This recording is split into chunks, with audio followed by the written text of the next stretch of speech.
सभी साथियों को नमस्कार। आज हम लोग ब्रह्मास्मि क्रिया योग के मुद्रा तंत्र की 20 नंबर की कक्षा में प्रवेश करने जा रहे हैं। हमने पिछले सेशन में ये बताया था कि योगियों को कैसे पहचाना जाता है, योगियों की पहचान क्या है। तो मैंने कहा था कि योगियों की सबसे पहली पहचान यह है कि वह अपने आप में स्वयं में संतुष्ट हो। कभी भी किसी भी योगी के मन में कोई भी ये कामना नहीं होती कि हमारे पास 1 करोड़ की गाड़ी हो जाए, बंगले का साइज थोड़ा बड़ा हो जाए, आश्रम में 1 मंजिल और बना लिया जाए, मेरी दाढ़ी थोड़ी छोटी हो गई है, इसमें कोई क्रीम रीम लगा के इसको और लंबी कर ली जाए। ऐसी कोई इच्छा नहीं। जो जैसा है उसे वैसा ही वह स्वीकार कर ले। उनमें कोई कामना नहीं है, कोई वासना नहीं है, कोई अपेक्षा नहीं है। सर्व स्वीकार है।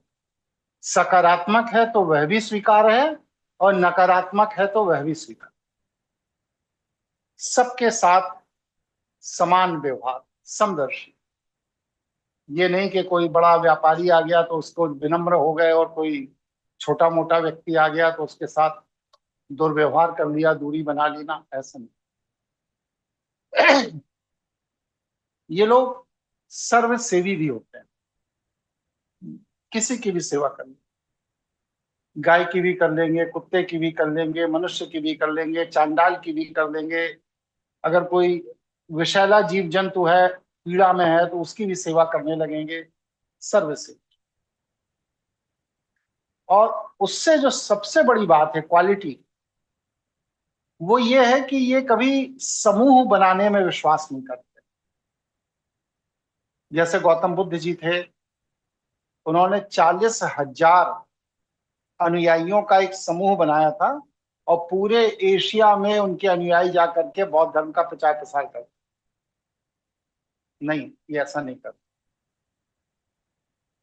महावीर जैन जी को देखिए, उन्होंने स्वयं अपने मुंह से नहीं कहा कि आप जैनी हो जाओ। और गौतम बुद्ध के कजिन ब्रदर थे, आनंद जी, वो तो पूरा बौद्धों का कॉर्पोरेट हाउस ही चलाते थे, गौतम बुद्ध को रिपोर्टिंग करते थे। इसी तरह जब एक योगी अपने औरे का विस्तार कर लेता है, तो जैसे हम और आप बात कर रहे हैं, वैसे ही उसे वायु तत्वीय ऊर्जाएं दिखने लगती हैं और उन वायु तत्वीय ऊर्जाओं से वह संवाद शुरू कर देता है और संवाद करते करते उन्हें भी अपना मित्र बना लेता है। जिसे आप लोग कहते हैं भूत प्रेत पिशाच जिन्न यक्ष किन्नर वगैरह वगैरह, ये सब वायु तत्वीय ऊर्जाओं को वह अपना मित्र बनाता है। ईश्वरीय ऊर्जाओं से ऐसे साधक का सीधा संबंध होता है। यह त्रिकालदर्शी हो जाते हैं। भविष्य में क्या होने वाला इसका अनुमान लगा लेंगे, वर्तमान में क्या है ये बता देंगे, और पूर्व में क्या घट चुका है उसकी भी उन्हें जानकारी हो जाती है। हर व्यक्ति अपने कर्म का दंड भोग रहा है, इसलिए यह प्रकृति की व्यवस्था में हस्तक्षेप नहीं करते हैं, लेकिन संज्ञान में इनके सब कुछ रहता है। और जब अपने साधना के स्तर पर एक ऊंचाई के ऊपर चले जाते हैं, तो ये काल की मर्यादा को भी लांघ जाते हैं अपने पुरुषार्थ से। काल की मर्यादा को भी लांघ जाते हैं अपने पुरुषार्थ से। फिर क्या करते हैं ये काल क्रम में परिवर्तन कर सकते हैं, स्थानगत मर्यादा है उसको बदल सकते हैं, ये मृत्यु को जीत लेते हैं। हमारी इच्छा है तब मरेंगे, नहीं तो नहीं मरेंगे। हमने उदाहरण भी दिया था, सत्यवान, भीष्म पितामह, बरबली, ऐसे बहुत से साधक हुए। सृष्टि क्रम जो एक मर्यादा से चलता है, उसको भी ये अदल बदल कर देते। तत्वगत मर्यादा है, प्रत्येक पदार्थ की अपनी एक मर्यादा है। लकड़ी है वो लकड़ी ही रहेगी, लोहा है वह लोहा ही रहेगा, ईंटा है वह ईंटा ही रहेगा। लेकिन ये लोग तत्वगत मर्यादा को भी बदल देते। नागार्जुन जी सबसे बड़ा उदाहरण है, किसी भी पदार्थ को स्वर्ण में बदल देते थे। अन्य लोकों का गमन कर लेते हैं। जैसे नचकेता जी यमलोक तक चले गए, यम से ज्ञान ले आए। बलदाऊ जी के ससुर अपनी बेटी रेवती के विवाह के लिए ब्रह्मलोक चले गए, ब्रह्मा जी को कुंडली दिखाने पहुंच गए। महर्षि भृगु विष्णु जी के पास चले गए और ठुकाई पिटाई करके लौट आए। ये जो सारी चीजें हैं, ये ऊर्जाएं आपको एक निश्चित स्तर की साधना करने के उपरांत प्राप्त होती, फिर आप योगी हो जाते हैं। योग माने जोड़ना, योगी माने जो ब्रह्म ऊर्जा से जुड़ गया, अब आप योगी हो। यहां तक मैंने विषय को रखा था। किसी साथी के मन में कोई प्रश्न, कोई जिज्ञासा पैदा हुई हो, आप अपनी बात रखिए, फिर आगे के विषय को आज हम लोग चर्चा करें।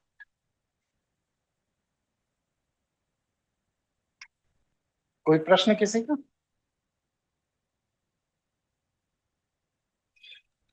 जी स्पष्ट नहीं है। है? स्पष्ट है। अब आज गुरुजी, का विषय। रुद्र बोल रहा हूँ गुरुजी। प्रश्न था एक। प्रणाम गुरुजी। गुरुजी, बोलिए। सभी को हमें भी ऐसे ही करना है, सभी को जैसा है वैसा ही स्वीकार करते हुए चलना है? अगर इसमें फिर आपको अपने आत्म कल्याण आत्म उत्थान की इच्छा है तो करिए, और नहीं है तो बिल्कुल मत करिए।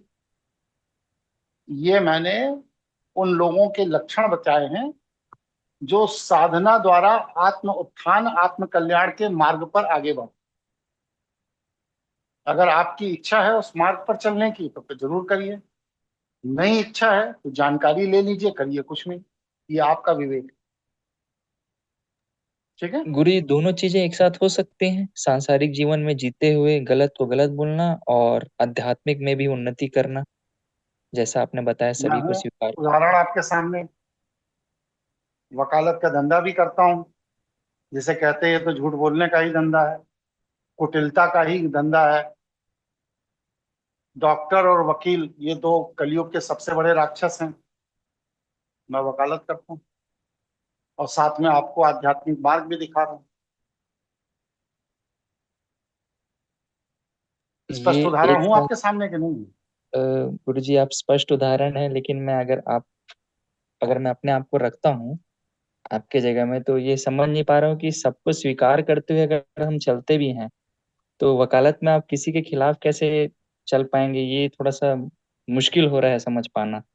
अगर एक उदाहरण देके आप समझा किसके सकें। खिलाफ? किसके खिलाफ चल रहा है? मान लीजिए कोई आरोपी है जो गलत है, जिसको आप सजा दिलाने के लिए पूरी तैयारी करके आए हैं, तो आपने तो उसे पूरी तरीके से स्वीकार नहीं किया। तो जो आपने उसे। अपराधी है उसको अपराधी को दंड नहीं दिलाया जाएगा? जी बिल्कुल दिलाएंगे। तो फिर इसमें अस्वीकार वाली कौन सी बात? जो प्रकृति के कानून के नियमों के विपरीत चल रहा है, समाज में गलत स्थिति पैदा कर रहा है, दुख और तकलीफ दे रहा है, उस व्यक्ति को दंडित नहीं किया जाएगा?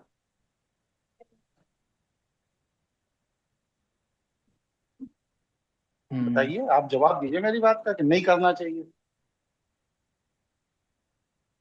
मैं वही समझ नहीं पा रहा था गुरुजी कि सभी को स्वीकार करने वाला व्यक्ति इस चीज को कैसे डील करता होगा, क्योंकि मैंने प्रकृति के आपको खिलाफ। बताया, आप मेरी बात को ध्यान से नहीं सुनते हैं। जी। कर्तव्य निर्वहन मैंने कहा है ना, शैवों हाँ के हाँ। लिए प्रमुख है कर्तव्य का निर्वहन। ये कहा कि नहीं कहा? जी जी बिल्कुल कहा है गुरुजी। तो अपराधी को दंड दिलाना मनुष्य का कर्तव्य है या नहीं है? जी बिल्कुल है गुरु जी। तो अपना कर्तव्य निर्वहन कर रहे हैं, लेकिन अब किसी व्यक्ति के पास मेरी फीस देने का पैसा नहीं है, हम उसका मुकदमा बस सिर्फ इसलिए मना कर दें कि वो मेरी फीस नहीं दे पा रहा है। ऐसा ही होता है ना वकालत में। जी तो जो सर्व स्वीकार्य की बात है वो ये है कि अगर किसी व्यक्ति को न्याय मिलना चाहिए, वो मेरे हिस्से की फीस नहीं दे पा रहा है मेरी काबिलियत के अनुसार, तब भी हम उसका काम करेंगे। ये है सर्व स्वीकार करना। सर्व स्वीकार का मतलब ये नहीं है कि गुंडे, बदमाश, मवाली, लफंगों को हम संरक्षण देना शुरू कर। जी स्पष्ट है? स्पष्ट है गुरु जी। जी बहुत बहुत धन्यवाद। जी और कोई साथी, कोई बात कंफ्यूजन है किसी का?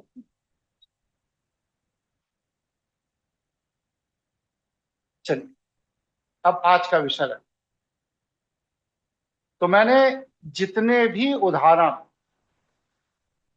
आप लोगों को पिछले क्लास में दिए, क्या इन सारे उदाहरणों को अगर हम इकट्ठा कर लें, जो एक साधक की क्वालिटी है, तो क्या वह और भगवान, इन दोनों के बीच में कोई भेद रह जाता है? बताइए। जी दोनों समान हो जाते हैं। समान हो जाते हैं। तभी तो साधक उद्घोष करता है ना, अहम ब्रह्मास्मि, मैं ही ब्रह्म। इसीलिए कर पाते हैं। तो इसका मतलब यह है कि अगर आप साधना के पथ पर चल रहे हैं तो ईश्वर ने आपको यह सामर्थ्य दिया है कि आप भी भगवान बन सकते। आप में और भगवान में कोई अंतर नहीं है, बस सिर्फ अंतर इतना ही है कि वह साधना करके वहां पहुंच चुका है, आपने अभी तक साधना नहीं की, इसलिए आप मनुष्य की कैटेगरी में। मतलब कोई भी मनुष्य साधना के सामर्थ्य से ईश्वर के बराबर जाकर खड़ा हो सकता। स्पष्ट है या किसी को कोई शंका हो तो पूछिए प्रश्न। गुरुजी यहाँ भगवान की बात कर रहे हैं या ईश्वर की बात कर रहे हैं? मैं भगवान की बात। ठीक है। ईश्वर तो एक ही है, एक ही रहेगा, उसका जी विकल्प नहीं हो सकता। जी जी। ठीक है। तो जब ईश्वर ने हमें इतना सामर्थ्यवान बनाया कि हम साधना की ऊर्जा से स्वयं को भगवान बना सकते, फिर हम क्या करते हैं? उस मार्ग पर नहीं चलते हैं, बल्कि मानव निर्मित व्यर्थ के प्रपंचों में फंसकर अपना जीवन और समय और धन तीनों बर्बाद करते। मेरी बात को फिर सुनिए। ईश्वर ने साधना के द्वारा जो हमें भगवान बनने का सामर्थ्य दिया है, हम साधना नहीं करते हैं, बल्कि मानव निर्मित प्रपंचों में फंसकर अपने जीवन में समय, धन दोनों को नष्ट कर देते। ठीक है। अगर आप साधना नहीं कर रहे हैं तो स्पष्ट है कि आप माया क्षेत्र में, माया के प्रभाव में हैं, आपको जीने की कला नहीं आती। और अगर आप माया क्षेत्र में, माया के प्रभाव में हैं, तो कार्य और कारण की व्यवस्था के तहत आप निरंतर कर्म और दंड के विधान में फंसे रहेंगे और जन्म जन्मांतर तक इसी में उलझे रहेंगे, कभी इससे मुक्त नहीं हो पाएंगे। क्योंकि माया का प्रभाव ही यही है कि आपको कर्म और दंड के विधान में उलझाए रखे, ये उसका स्वभाव है। और अगर आप कर्म और दंड के प्रभाव से बाहर निकलना चाहते हैं तो आपको मानव निर्मित धार्मिक प्रपंचों से बाहर निकलना पड़ेगा भगवान शिव द्वारा बतलाई गई साधना पद्धति को एडॉप्ट करना पड़ेगा, अपनाना पड़ेगा और अपने आत्म कल्याण के मार्ग पर चलना पड़ेगा। किसी के मन में कोई प्रश्न, कोई जिज्ञासा नहीं है तो भाई कह दो, स्पष्ट हो गया। नहीं है स्पष्ट है। गुरुजी, यहाँ मानव निर्मित धर्म के विषय में और व्याख्या की जा सकती है क्या? बिल्कुल की जा सकती है। दुनिया के जिन समाज ने जिन नियमों के समूह को धारण किया है, सुनिए, दुनिया में जिस समाज ने जिन नियमों के समूह को धारण किया है, वह सभी धारण किए गए नियम मानव निर्मित। प्रकृति के नियम सबके लिए समान हैं। मानव निर्मित धर्म एक व्यक्ति के लिए धर्म है तो दूसरे के लिए अधर्म है। जैसे बकरीद पर बकरा खाना, आप हिंदू हैं, आपके लिए अधर्म है क्योंकि आप बकरा नहीं मार पाएंगे, क्योंकि आप फलाहारी है, शाकाहारी है। लेकिन दूसरे का वह धर्म का अंश है, वो अगर बकरा नहीं पाएगा, मार पाएगा, तो वो परेशान है कि मैं जन्नत कैसे जाऊंगा अगर मैं बकरा नहीं मार पाया। और अगर आपने बकरा मार दिया तो आप परेशान हैं कि हाय मेरे स्वर्ग का टिकट तो कट गया, अब तो नरक ही जाना पड़ेगा। तो एक ही क्रिया के लिए दो अलग अलग मनुष्य के समुदाय में दो अलग अलग अवधारणाएं अगर हैं तो वह अवधारणा मानव निर्मित है। इसका ईश्वरीय व्यवस्था से कोई लेना देना नहीं है। और स्पष्ट कर दूं, गुरुजी, मनुष्य भेद कैसे करे कि ये प्रकृति का धर्म है और ये मानव निर्मित धर्म है? इसको कैसे वो अलग अलग कर सकता है? आप हमें उदाहरण दीजिए, जैसे कि किस चीज में भेद नहीं हो पा रहा आपसे। जैसे गुरुजी यही बकरा और ये मांस की बात आई कि इसमें प्रकृति विरोधी क्या है और प्रकृति संगत क्या है, ये चीज थोड़ा सा स्पष्ट कीजिएगा कि हमारे लिए जिस बकरा जीव मारना। को, मैं समझ रहा हूं, जिस जीव को हम प्रकट नहीं कर सकते उसको समाप्त करने का अधिकार आपको किसने दिया? जी। सीधी सी बात है। जी जिस ठीक है। जीव को हम प्रकट नहीं कर सकते उस जीव को समाप्त करने का अधिकार आपको किसने दिया? किसी ने नहीं दिया। और जो अधिकार आपको किसी ने नहीं दिया वो कार्य अगर आप कर रहे हैं तो ये प्रकृति विरोधी कार्य।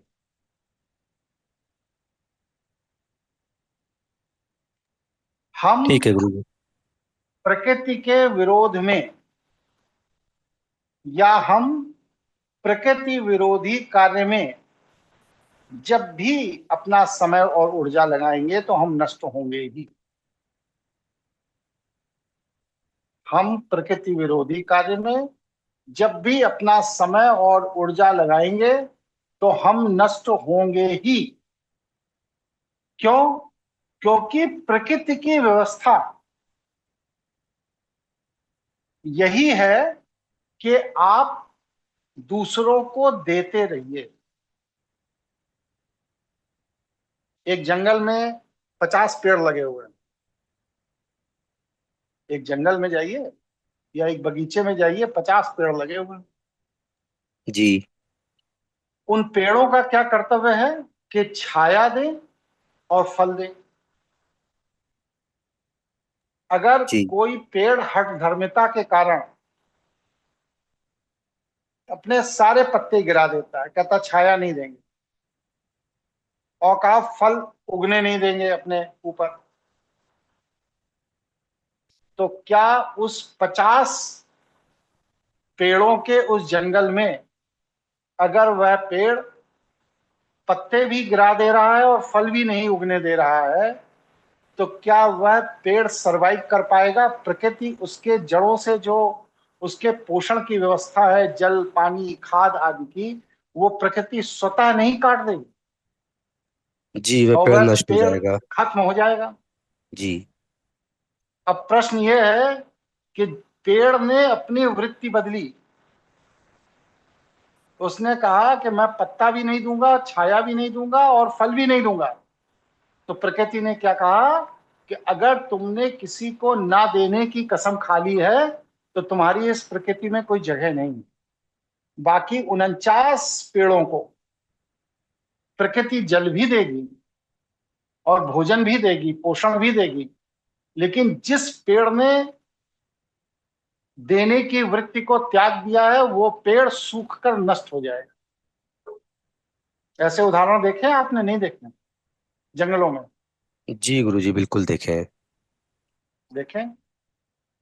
इसी तरह मनुष्यों में देखिए कि जो मनुष्य देने की वृत्ति का नहीं होता है, थोड़े समय तक वह उत्थान करता, ईश्वर उसे अवसर देता है तुम देने के संसाधन ले लो, लेकिन संसाधन होने के बाद भी जो नहीं देना चाहता उसका फिर पतन शुरू होता है, वो खत्म हो जाता है।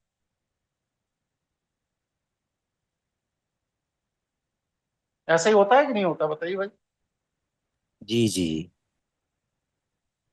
ठीक है ना? तो ईश्वर क्या कहता है? ये मेरी सृष्टि मेरे द्वारा बनाई हुई है। इस सृष्टि में 84 लाख तरह के जीव जंतु, पशु पक्षी, वनस्पति, मनुष्य आदि हैं जिनमें मेरा ही अंश है।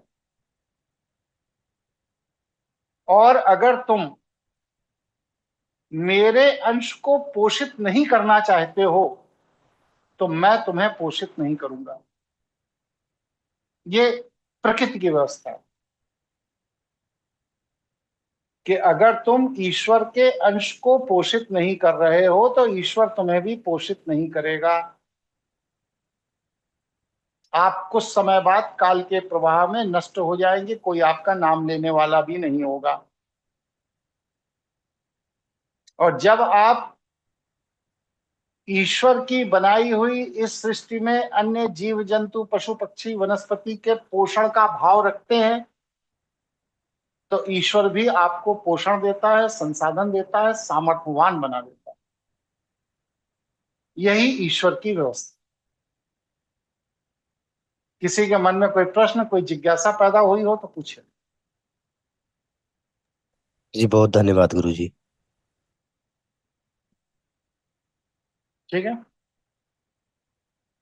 और कोई साथी, किसी के मन में कोई प्रश्न, जिज्ञासा हुई? नहीं हुआ?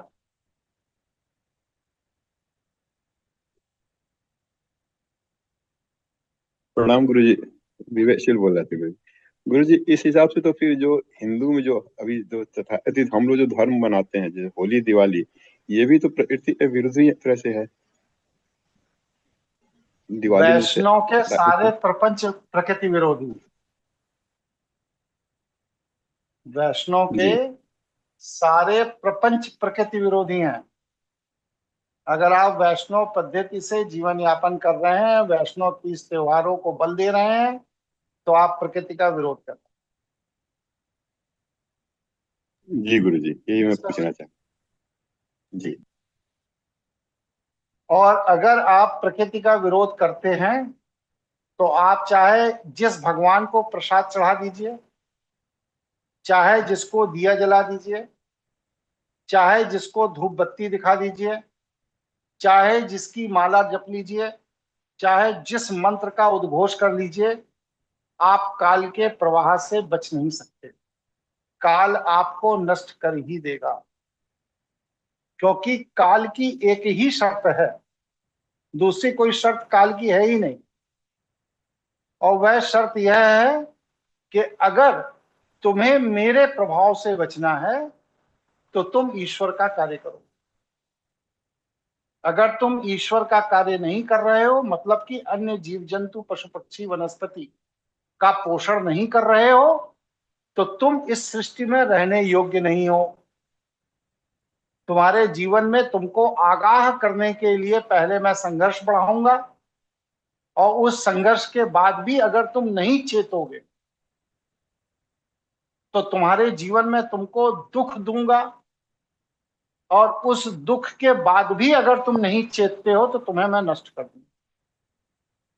ये प्रकृति की सीधी सीधी सपाट व्यवस्था है।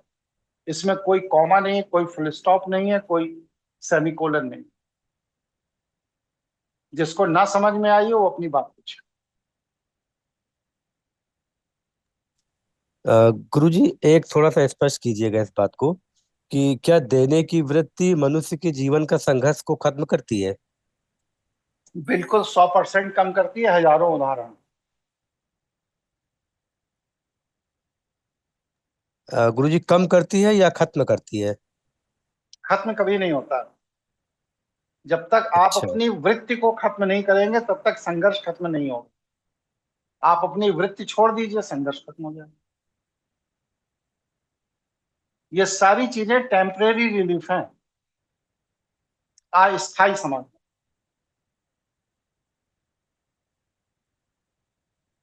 थोड़ा सा और लेकिन स्पष्ट कर अगर दीजिए अपने गुरुजी। हाँ, लेकिन अगर अपने जीवन को वास्तव में सुदृढ़ बनाना है और पूरी तरह संघर्ष विहीन बनाना है तो आपको अपनी मूल वृत्ति बदलनी ही पड़ेगी। जिस वृत्ति के प्रभाव से आपके जीवन में संघर्ष है वह वृत्ति अगर नहीं छोड़ेंगे तो जीवन का संघर्ष कभी खत्म नहीं। गुरुजी एक मेरा प्रश्न है। पूछिए। सांसारिक दृष्टिकोण से और सांसारिक व्यक्ति के लिए प्रेजेंट में क्या वो होना चाहिए कि दे वो देने वाली वृत्ति क्या होनी चाहिए?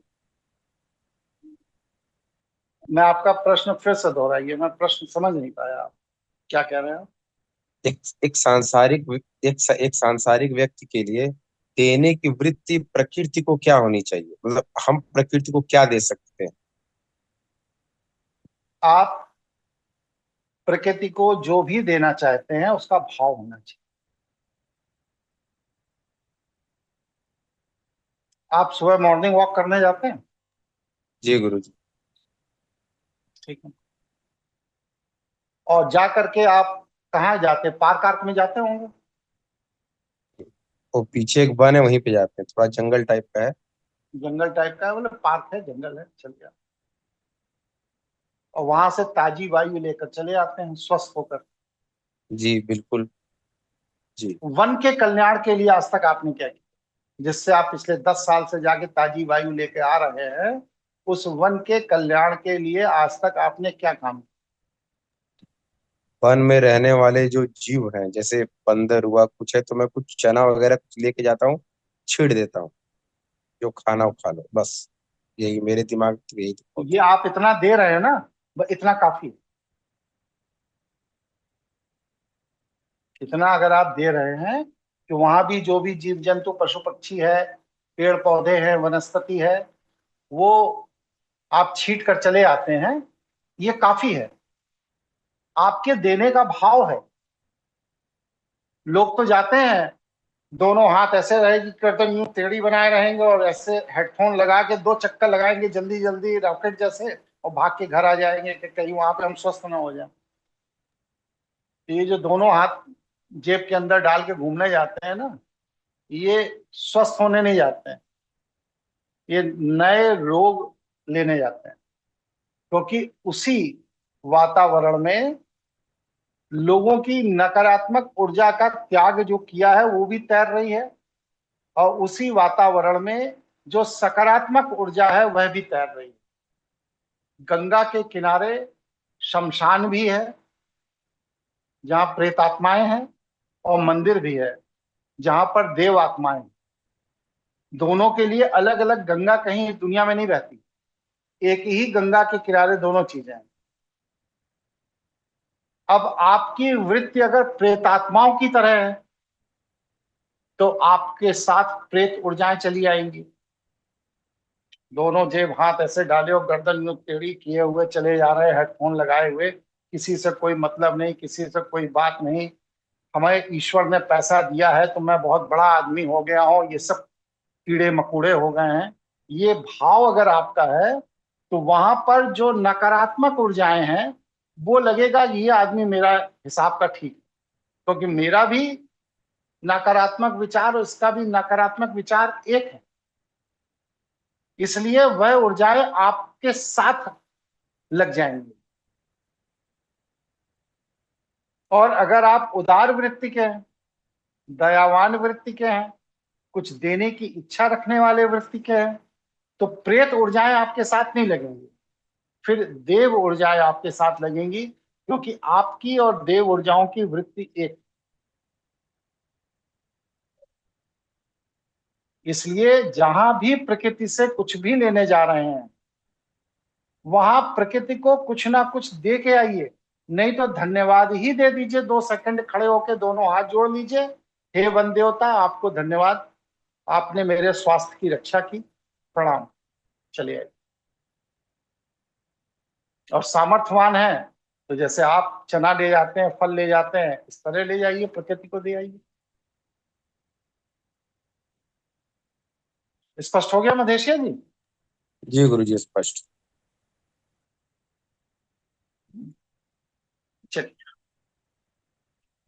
तो ईश्वर आपका पोषण करे, ईश्वर आपके जीवन के संघर्ष को कम करे, इसके लिए क्या जरूरी है कि आप ईश्वर की व्यवस्था का पोषण करिए, ईश्वर की व्यवस्था का अनुकरण करिए। और जिसके लिए हमें क्या करना पड़ता है? सबसे ज्यादा अपनी वृत्ति पर काम करना पड़ता है। भौतिक काम तो सेकेंडरी है, अपनी वृत्ति पर काम करना पड़ता है। जब हम अपनी वृत्ति को उदार बनाते हैं, सेंटेंस सुनिए, जब हम अपनी वृत्ति को उदार बनाते हैं, सहिष्णु बनाते हैं, कृतज्ञ बनाते हैं, तो ईश्वर की कृपा ऑटोमेटिक हमारे ऊपर होने लगती है। उसके लिए किसी भी जगह अलग भटकने की जरूरत नहीं है। दुनिया का कोई मंदिर, कोई तीर्थ, कोई देवालय, कोई चबूतरा, कोई स्थान ऐसा नहीं है जहां पर आप अपनी विकृत वृत्ति के साथ जाइए और ईश्वर की कृपा लेकर चले आइए। ऐसा कहीं नहीं। अगर ईश्वर की कृपा प्राप्त करना है तो अपनी वृत्ति पर आपको काम करना ही पड़ेगा। ठीक है? गुरुजी, मेरा एक विचार था यहाँ पर। मेरे मन में एक विचार चल रहा था धर्म और कर्म को लेकर के, कि हमारे जो कर्म होते हैं वो धर्म के विषय में जान करके फिर उसके अनुरूप हम एक्ट करते हैं, तो हमारा कर्म उस हिसाब से बनता है। और यदि हम प्रकृति निर्मित धर्म के हिसाब से चलेंगे तो हमारा कर्म अपने आप सही हो जाएगा, फिर हमारे जीवन का संघर्ष अपने आप खत्म हो जाएगा। यही बात ऐसा तो मैं सही है ना समझा गुरु? रहा हूँ, यही बात मैं समझा रहा हूँ जी। कि प्रकृति के साथ आपका व्यवहार कैसा होना चाहिए। अपना व्यवहार प्रकृति के साथ वैसा कर लीजिए, जीवन का संघर्ष खत्म हो जाएगा। जब तक आप अपने को प्रकृति से अलग समझकर अपने वृत्ति के प्रभाव में जी रहे हैं, तब तक जीवन का संघर्ष कोई खत्म नहीं कर सकता। ठीक है? अब प्रकृति के साथ प्रकृति जैसा व्यवहार करना है तो क्या करना पड़ेगा? बताइए भाई, कोई बता सकता है?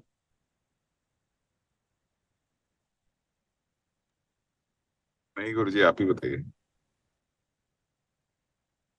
प्रकृति के साथ अगर प्रकृति जैसा व्यवहार करना है तो हमें अपने इष्ट का अनुकरण करना पड़ेगा।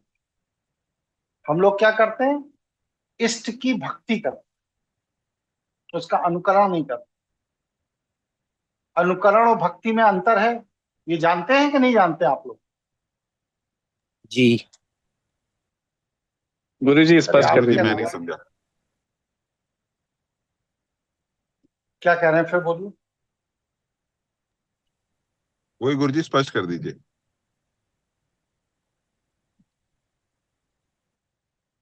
एक छोटे बच्चे को लीजिए जिसको अभी सांसारिक बोध नहीं है, तो वो अपने घर में क्या देखता है कि पिताजी दाढ़ी बनाते हैं, तो वो भी अपनी नकली दाढ़ी बनाना शुरू कर देता है, जैसे जैसे पापा बनाते। फिर वो देखता है कि पिताजी चश्मा पहनते हैं, तो वो भी चश्मा पहन के बैठ जाता है।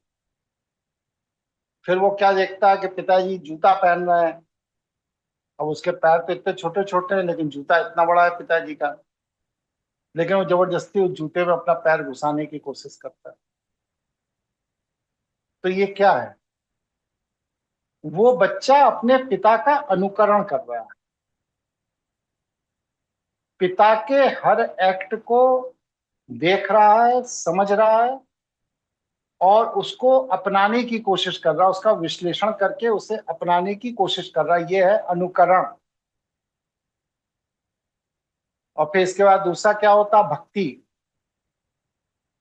कि एक तो भगवान जी हैं, पत्थर के रखे हुए हैं, एक कोने में दीवार में टंगे हैं, वो भी जमीन पे नहीं है, टंगे हुए हैं हवा में। और किसी ने बता दिया कि रोज सवेरे इनके आगे एक धूप बत्ती जलाई जाती है, एक दिया जला दिया जाता है और 7 बार हनुमान चालीसा पढ़ लिया जाता है, बस काम खत्म हो गया। कोई भी व्यक्ति आप लोगों में से हनुमान चालीसा तो खैर सभी लोग पढ़ते होंगे, हनुमान चालीसा के अंदर कितने दोहे हैं? कोई बता सकता है?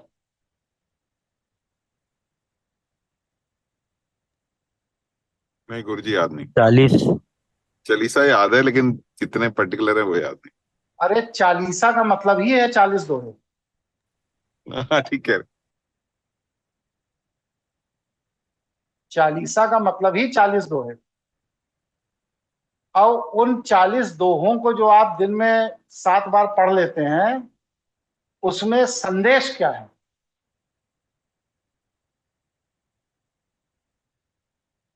जो राइटर है उसका, उसने क्या संदेश दिया है उसके अंदर?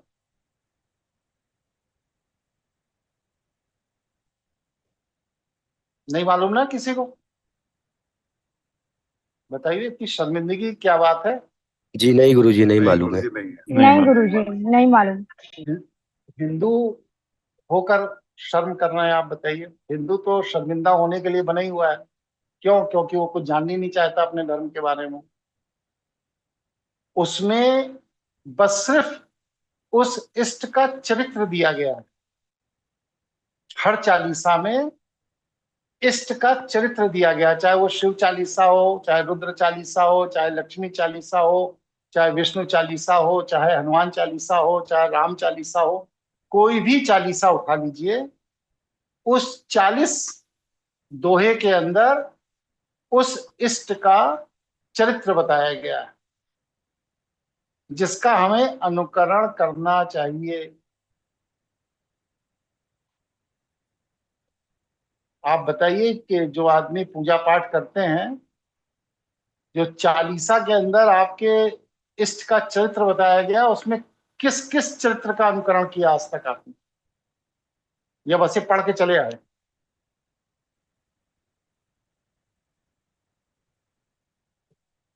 जवाब दीजिए। गुरुजी से पढ़ लिया। और लोग भी जवाब दिया करिए। बस गुरुजी पढ़ लेते हैं। गुरुजी लेते कोशिश हैं। करते हैं, बट वो तो बस जो इम्प्लीमेंट नहीं होगा।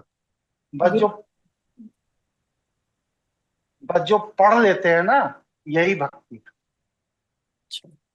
और जो पढ़कर उसका अनुकरण भी करते हैं, ये आत्म कल्याण का मार्ग है।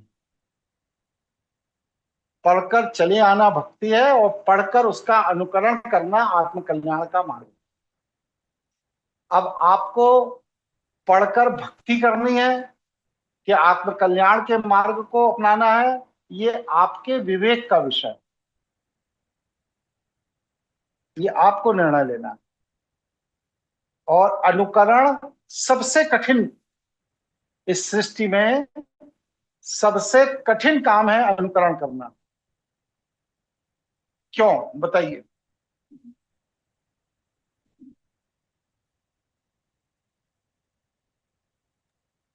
इस सृष्टि में अनुकरण करना सबसे कठिन काम क्यों है? गुरुजी शायद उसके लिए हमें अपनी वृत्ति के विपरीत जाना पड़ सकता है।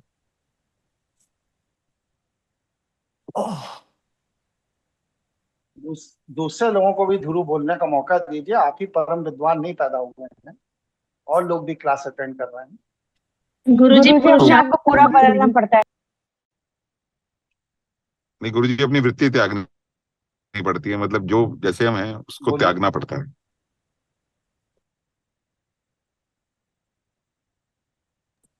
चंद्रशेखर और बोल रहा हूँ गुरु जी। वृत्ति को, जो बोलिए चंद्रशेखर जी।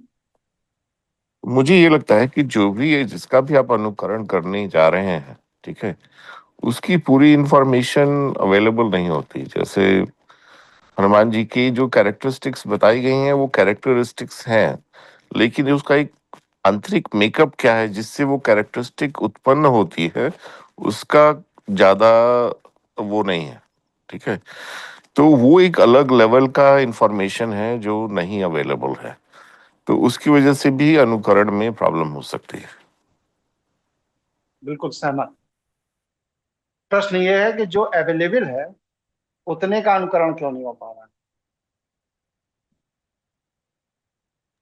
ये इसलिए है कि अज्ञानता है, और दूसरा ये है कि करना नहीं चाहिए। उसमें, हाँ, अनुकरण करने के लिए, चंद्रशेखर जी, अनुकरण करने के लिए अपनी वृत्ति को छोड़ना पड़ता है, तभी तो आप किसी दूसरे की वृत्ति का अनुकरण करेंगे। कोई भगवान बता दीजिए जो चाय पीता हो। आपके लाखों भगवान हैं, कोई एक बता दीजिए जो चाय पीता है। दारू पीने वाले भगवान तो मिल जाएंगे, चाय पीने वाला बताइए, कोई है?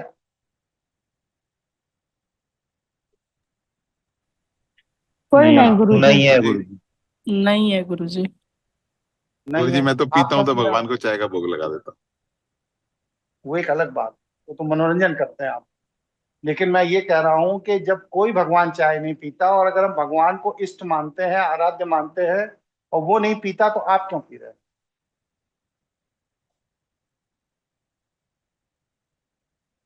हम इसलिए पी रहे हैं क्योंकि हम भगवान के साथ भी ईमानदार नहीं हैं। हम बेईमान हैं, मक्कार हैं। हम उन्हें भी धोखा देना चाहते हैं। क्यों? क्योंकि उनके साथ अगर हम ईमानदारी करेंगे तो हमें अपनी वृत्ति को बदलना पड़ेगा। इसलिए हम वृत्ति नहीं बदलना चाहते, भले ही भगवान को धोखा दे दें। सच्चाई है कि नहीं है, बताइए भाई। जी गुरु जी। जी गुरु जी। जी गुरु जी। जी गुरुजी। किसी भी भगवान को कुछ सिलेक्टेड छोड़ दीजिए। मांसाहार का प्रसाद चढ़ता है कि लाओ, बकरा चढ़ रहा है, मुर्गा चढ़ रहा है, मछली चढ़ रही है? नहीं चढ़ रहा। आप पूजा भी कर रहे हो और आप ये मानने को भी तैयार हो कि हाँ, जिनकी मैं पूजा करता हूं इन्हें बकरा, मुर्गा, मुर्गी नहीं चाहिए, लेकिन आप तो खा रहे हो। खा रहे हो कि नहीं खा रहे हो, बताइए। अरे हाँ हूं बोलिए ना। मुझे नहीं एक खा रहे प्रश्न गुरु। याद है, जैसे आपने हम्म। आपने क्या आवाज स्पष्ट नहीं आ जैसे रही? कलकत्ता साइड में अगर आप देखेंगे तो वहां बकरा मत देश। अरे आप अपनी बात करिए जहां रह रहे हैं। कलकत्ता और अफगानिस्तान की बात मत करिए। गुरु जी हम नहीं खाते। आप एक मिनट, आप किसकी पूजा करते हैं मदेशिया जी? नहीं, अब जब से आपके प्रवचन सुने भगवान शिव पर ही है, तो शिव जी, शिव जी मांस को खाना कहीं तो मुर्गा उर्गा खाते देखा आज तक? नहीं नहीं नहीं नहीं नहीं। तो फिर आपको भी नहीं खाना चाहिए ना। नहीं तो मैं तो छोड़ दिया हूँ, मैं कहाँ खा रहा हूँ, मैं तो प्रश्न आया तो छोड़ मैं। दिया ना, छोड़ दिया। तो फिर कलकत्ता और अफगानिस्तान की बात क्यों कर रहे हैं? आप अपनी बात करिए ना, हम आपके विषय में चर्चा करें। जी जी ठीक है गुरु, ठीक ठीक। हम, क्योंकि दूसरा पाप करता है, दूसरा अपराध करता है, इसलिए हमारा अपराध छोटा नहीं हो जाता है। जो पाप, जो अपराध कर रहा है उसका अपराध निसंदेह बड़ा है। लेकिन इसका मतलब ये नहीं कि हमें अपराध करने का छोटा ही वाला लाइसेंस मिल गया। ठीक है। 17,500 महिलाओं के साथ बांग्लादेश के अंदर बलात्कार हुआ 13 दिन के अंदर। तो इसका मतलब ये थोड़ी ना है कि आपको हिंदुस्तान में बलात्कार का अधिकार मिल गया क्योंकि वहां पे हुआ। वो उनकी वृत्ति है, पैशाचिक वृत्ति के लोग हैं। वो पिशाचों की व्यवस्था का अनुगमन करते हैं। इसलिए उनके वो धर्म का हिस्सा है। लूट लेना, मार देना, काट देना, दूसरों की बहू बेटी उठा ले जाना, ये पैशाचिक धर्म है। जब हिंदू मैरिज एक्ट पढ़ेंगे तो उसमें 8 तरह की शादियों का वर्णन है। उसमें एक पैशाचिक विवाह है। ठीक है, तो हम लोग अपने विषय से इतर चले गए। हमारा कहना यह है कि हमारे जो भी इष्ट हैं, जो भी भगवान हैं, हमें उन इष्ट, उन भगवान का अनुकरण करना है, भक्ति नहीं करनी है। अगर आप भक्ति कर रहे हैं तो आप कुछ भी नहीं कर रहे हैं, अपना समय बर्बाद कर रहे हैं। अगर आपको आत्मकल्याण, आत्म उत्थान के मार्ग पर आगे जाना है तो आपको अपने इष्ट का अनुकरण करना है, तभी आपका कल्याण होगा, अन्यथा कल्याण नहीं होगा। यहां तक स्पष्ट हो गई बात? किसी के मन में कोई संदेह हो तो पूछिए। गुरुजी एक स्पष्ट सवाल है था गुरु। मेरा पूछिए।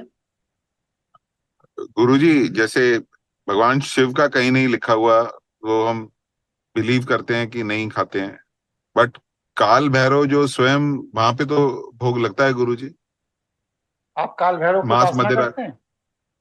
इष्ट हैं वो आपके? मैं नहीं, इष्ट तो नहीं है गुरुजी, बस ये सवाल था। वहां तो भोग लगता है उनको, जब तो देखा है, जो सुना है। जो मैं बता रहा हूं ना, सुन लीजिए, मैंने अभी भी क्या कहा। आपका इष्ट, जो जिसको भी आप अपना, आप किसको इष्ट मानते हैं? गुरुजी, दुर्गा को इष्ट मानता हूँ मैं, महामाई दुर्गा को। अब आपको, आपके बाद माता में। दुर्गा को? जी नहीं नहीं, कोई बात नहीं, आप शक्ति के उपासक हैं, माता दुर्गा को इष्ट मानते हैं।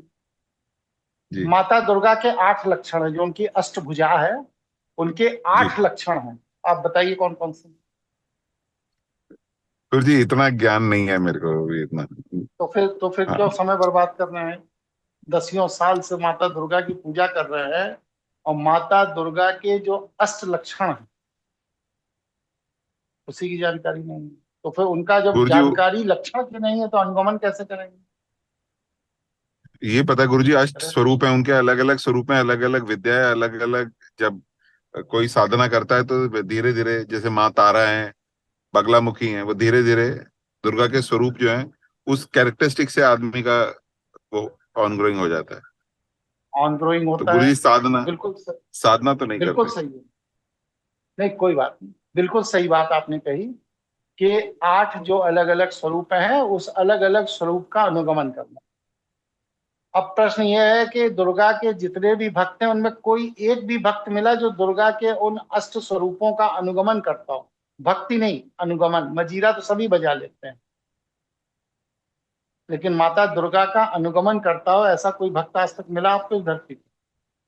मिला नहीं गुरुजी, बस खाली वो, मिला कोई नहीं ऐसा कि जिसने, कि जिसको मैं नहीं मिला। प्रत्यक्ष देख के बता सकूं जिसने किया हो, नहीं मिला गुरुजी। तो जब, हाँ, तो प्रश्न ये है ना कि जब मिला नहीं और व्यक्ति हुआ नहीं, तो माता दुर्गा की कृपा तो तब होगी ना जब आप माता दुर्गा के दिखाए हुए मार्ग का अनुगमन करेंगे। या दूर से बस सिर्फ जय अम्बे गौरी माता, जय श्यामा गौरी कर लो, वो हो जाएगा? नहीं होगा, नहीं होगा ना। नहीं गुरुजी। तो माता के स्वरूप का अनुगमन सबसे पहला क्या है? निर्भय। माँ दुर्गा कभी भी, किसी भी काल, किसी भी परिस्थिति में, चाहे शुंभ निशुंभ आ जाए और चाहे जो आ जाए, कहीं किसी भी जगह, किसी भी चरित्र में भयभीत दिखी कि माँ दुर्गा भय से कांप उठी हो? ऐसा दिखा? नहीं गुरुजी, कहीं नहीं देखा। कहीं नहीं देखा। लेकिन हम लोग हर निर्णय लेने के पहले सशंकित होते हैं, और सशंकित होने का मतलब ही यह है कि भय कहीं ना कहीं अज्ञात रूप में हमारे मस्तिष्क में चलता रहता जी है। तभी तो सशंका होती है कि उचित है, अनुचित है, करे ना करे। ठीक है ना? दूसरी चीज, माँ दुर्गा कभी भी अपने किसी भी कार्य के लिए पराश्रित नहीं है। और दूसरे देवी देवताओं के साथ तो यह है कि कोई मदद के लिए विष्णु जी के पास भागा चला जा रहा है, कोई भागा शंकर जी के पास चला जा रहा है, कोई कहीं चला जा रहा है। रामचंद्र जी तो रामेश्वर में शंकर जी की पूजा ही करना शुरू कर दिए, वगैरह वगैरह। माता दुर्गा पराशक्त है, लेकिन हम और आप पराशक्त हैं। छोटे छोटे कामों के लिए दूसरे का मुंह ताकते हैं कि मेरा कर देता तो अच्छा रहता। तो ये माँ दुर्गा के जो अष्ट मानसिक स्थितियां हैं, उनको जब आप समझेंगे और उस पर जब चिंतन करेंगे, तो माँ दुर्गा का करेक्टर आपके अंदर डेवलप होने लगेगा। और जब वो करेक्टर आपके अंदर डेवलप होगा तो क्या होगा? आपके अंदर माँ दुर्गा की शक्ति आने लगेगी। और जब वो माँ दुर्गा की शक्ति आएगी तो क्या होगा? इस माया क्षेत्र में, इस संसार में असुर वृत्ति के जो लोग हैं वो आपसे दूर भागने लगेंगे, प्रकृति की व्यवस्था के तहत दूर भागने लगेंगे, और आपका जीवन निर्द्वंद और विजयी हो जाएगा। फिर संसार में किसी भी विजय को प्राप्त करने के लिए आपको किसी तरह की कोई शंका नहीं रह जाएगी। अगर आपने संकल्प ले लिया है माँ दुर्गा के नाम का, तो वो विजय मिलेगी ही, अनिवार्य मिलेगी, क्योंकि प्रकृति देगी।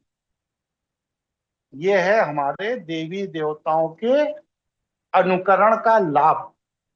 अब हम लोग अनुकरण नहीं करते, हम लोग करते हैं भक्ति, इसलिए हमें अपनी देवी देवताओं के अनुकरण का लाभ नहीं मिलता।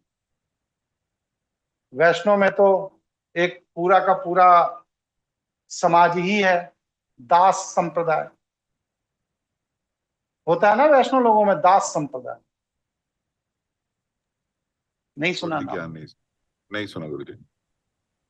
अरे रहीम दास, कबीर दास, रह दास, दास हाँ जी मलुका, है। ये सब दास संप्रदाय के ही तो हैं। ये सब जितने दास संप्रदाय के, वो अपने नाम के आगे दास आगे पीछे कहीं ना कहीं लगा लेते हैं। दास माने नौकर, किसके? भगवान के। तो भगवान अलग है और दास अलग है। लेकिन शैवों में ऐसा नहीं। शैवों में भगवान शिव का गण है, पार्षद है, सेवक है, लेकिन दास नहीं है, क्योंकि भगवान शिव किसी को अपना दास नहीं बनाते। दास और सेवक में अंतर होता है, मालूम है नहीं मालूम है आप? नहीं गुरुजी, एक बार बता दो। तुम तो मदेशिया बहुत ब्रह्म ज्ञानी बने फिरते हो, दिन भर दुकान पर प्रवचन देते रहते हो, हैं?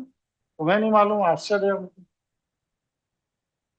नहीं, आप जो चलिए, और बताएंगे कोई वो दूसरी? वो अलग रहेगा ना, तो अलग। तो जब सही नहीं मालूम है तो क्यों दूसरों को गुमराह कर रहे हो?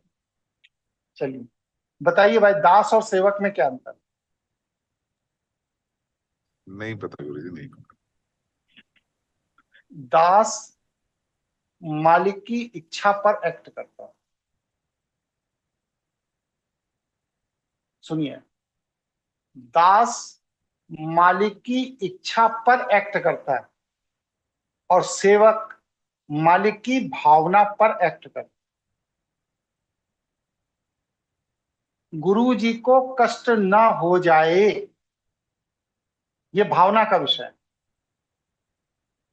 तो जो गुरु जी की सेवा कर रहा है वो सेवक है। गुरु जी को कष्ट ना हो जाए।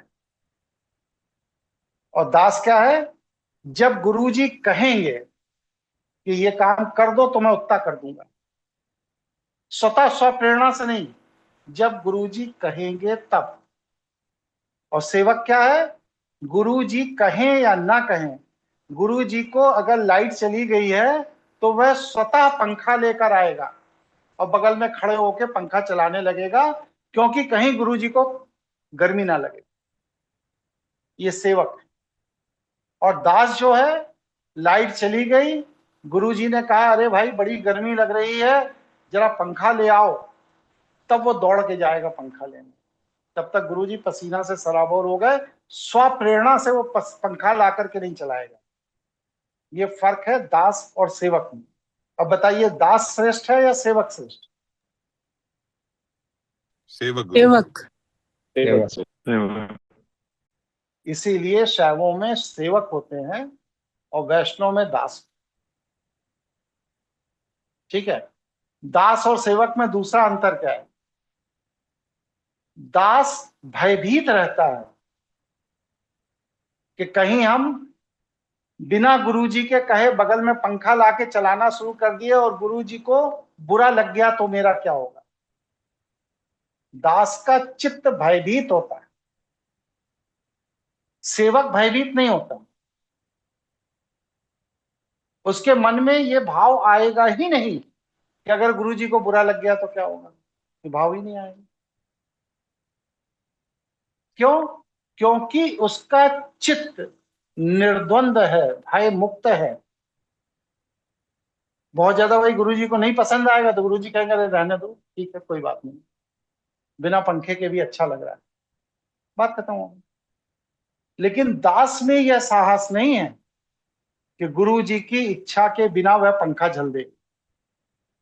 क्यों? क्योंकि उसके चित्त में गुरु को लेकर एक अज्ञात भय है, जो भय गुरु और दास के बीच में दूरी बनाता है। सेवक और ईश्वर के बीच में कोई दूरी नहीं है। स्पष्ट हो गया? स्पष्ट है गुरु। जी स्पष्ट है गुरु जी। चलो, ये सब चीजें कहीं किसी किताब विताब में मिलती हैं? वो आप लोगों को यूट्यूब पे बहुत लोग ज्ञान अध्यात्म धर्म का देते रहते हैं। नहीं गुरुजी, मिलती कहीं गुरु नहीं जी, कहीं नहीं मिलती। ये गूढ़ ज्ञान है गुरुजी, ये काम मिलेगा। नहीं गुरु जी। इसीलिए सेवक भगवान बन जाता है। सेवा करते करते करते करते भगवान बन जाता है। भाई हनुमान जी बने कि नहीं बने? राम की सेवा करते करते आज भगवान बन गए। लेकिन दास कभी भी भगवान नहीं बनता, वो दास ही रहता है। कोई एक ऐसा दास बताइए पूरे इतिहास में जो अब भगवान हो गया? बताइए, कोई है? नहीं है गुरुजी, नहीं है कोई जानकारी। नहीं गुरु जी, ऐसा तो कोई नहीं आ रहा। नहीं। और जो सेवक है वो भगवान बन जाता है। हनुमान जी हैं, और भी ऐसे उदाहरण मिल जाएंगे। इसलिए जब सेवा करेंगे तो क्या होगा? ईश्वर का अंश जो आपके अंदर पहले से विद्यमान है, कहीं बाहर से नहीं लाना है। जब आप सेवा करेंगे मतलब बौद्धिक रूप से निर्द्वंद होंगे, किसी भय से आपका मस्तिष्क बंधा हुआ नहीं होगा। जैसे दास को हथकड़ी और बेड़ी डालकर रखा जाता है, उसी तरह भगवान के जो दास होते हैं इनके मस्तिष्क में ताला चाबी लगा के रखा जाता है धर्म की। और जब ये धर्म की ताला चाबी नहीं लगी होगी तो आपके अंदर जो ईश्वर का अंश है ये विस्तार लेना शुरू होता है, और आप धीरे धीरे धीरे धीरे सेवा करते करते करते करते जिसकी सेवा कर रहे हैं उसकी कृपा से आप भी भगवान हो जाते हैं। जैसे माता सीता के आशीर्वाद से हनुमान जी भगवान हुए। हनुमान चालीसा में लिखा है ना, अष्ट सिद्धि नव निधि के दाता, असवर दीन जानकी माता। जब तक जानकी माता ने ये आशीर्वाद नहीं दिया था कि तुम दूसरों को अष्ट सिद्धि और नव निधि का लाभ दे सकते हो, तब तक हनुमान जी के पास अष्ट सिद्धि नव निधि थी, लेकिन वह किसी को उसका लाभ नहीं दे सकते, इसलिए वह भगवान नहीं बन पाए, सेवक ही रह गए। और जब माता सीता की सेवा करते करते करते करते माता सीता ने उन्हें इस योग्य समझ लिया कि अब वह संसार का कल्याण कर सकते हैं, उनकी मनोवृत्ति लोक कल्याण की हो गई है, तो जो अष्ट सिद्धि और नौ निधि उनके पास ऊर्जा के रूप में विद्यमान थी, उसको माता सीता ने हनुमान जी के लिए कहा कि अब तुम इसका इस्तेमाल लोक कल्याण के लिए कर सकते हो, यह मैं तुम्हें ऊर्जा दे। इस तरह एक सेवक अब भगवान हो गया जब माता सीता ने उसको कृपा कर दी, और जब तक माता सीता की कृपा नहीं थी तब तक वो सेवक था, भगवान नहीं था। इसी तरह आप जब सेवा करते हो, सेवा करते हो, सेवा करते हो, समाज की, जीव जंतुओं की, पशु पक्षियों की, वनस्पतियों की, सब जगह सेवा सेवा सेवा सेवा करते हो, और आपके मस्तिष्क में किसी भी तरह का अज्ञात भय आपको नहीं सताता है, तब ईश्वर आपको वह सामर्थ्य देता है जिससे आप ईश्वर का अंश हो जाते हैं।